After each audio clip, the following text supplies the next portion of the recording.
2024 के लोकसभा चुनाव का बिगुल बजना शुरू हो गया है। चुनाव से पहले दो बड़े गठबंधन एनडीए और आईएनडीआईए के अलावा तीसरे मोर्चे को लेकर भी चर्चा हो रही है।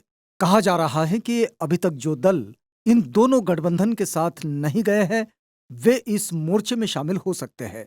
बहुजन समाज पार्टी के अध्यक्ष मायावती न तो बीजेपी के नेतृत्व वाली एनडीए में है और न ही विपक्ष के गठबंधन का हिस्सा है। ऐसे में कयास लगाया जा रहा है कि मायावती इस नए फार्मूले को जमीनी स्तर पर उतारने के लिए काम कर रही है।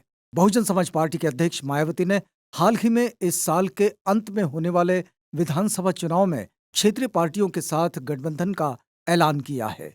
एबीपी न्यूज में प्रकाशित खबर के अनुसार बहुजन समाज पार्टी के लिए ऐसा करना कोई नई बात नहीं है। राजनीतिक परिवेश में ऐसे कई हालात बने हैं जब मायावती एक अलग गठबंधन के साथ मिलकर पूरी सियासी खेल पलट चुकी है। 38 साल पहले 1984 में बहुजन समाज पार्टी का गठन हुआ था। उत्तर प्रदेश में 2007 के चुनाव में भारी बहुमत के साथ बहुजन समाज पार्टी ने अकेले अपने दम पर सरकार बनाई।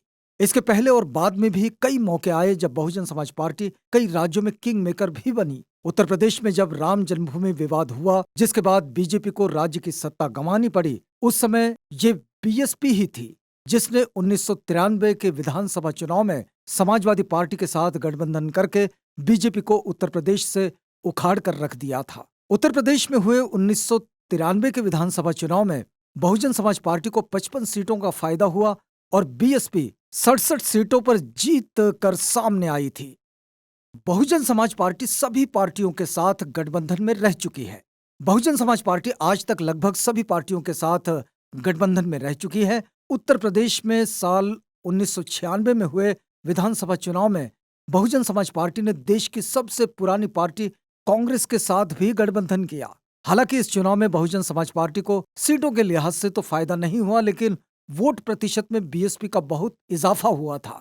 बहुजन समाज पार्टी को इस चुनाव में 66 सीटें मिली और करीब 18% तक वोट शेयर प्राप्त हुआ था। इसके बाद बहुजन समाज पार्टी ने साल 1997 के चुनाव में बीजेपी के साथ सरकार का गठन किया था।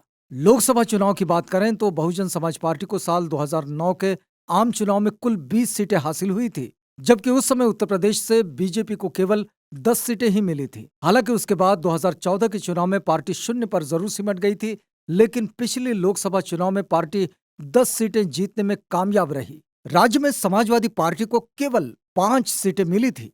अब ऐसे में चर्चा यह है कि बहुजन समाज पार्टी अपने पारंपरिक दलित वोटरों के साथ मुस्लिम तथा ओबीसी मतदाताओं को एक साथ लाकर एक अलग समीकरण तैयार करने में लगी है, जिसके लिए वो एआईएमआईएम पार्टी के प्रमुख बैरिस्टर असदुद्दीन ओवैसी के साथ गठबंधन कर सकती है। साथ ही बहुजन समाज पार्टी तीसरे मोर्चे के लिए उन सभी दलों को साथ लेकर आ सकती है जो एनडीए और आईएनडीआईए गठबंधन में शामिल नहीं है।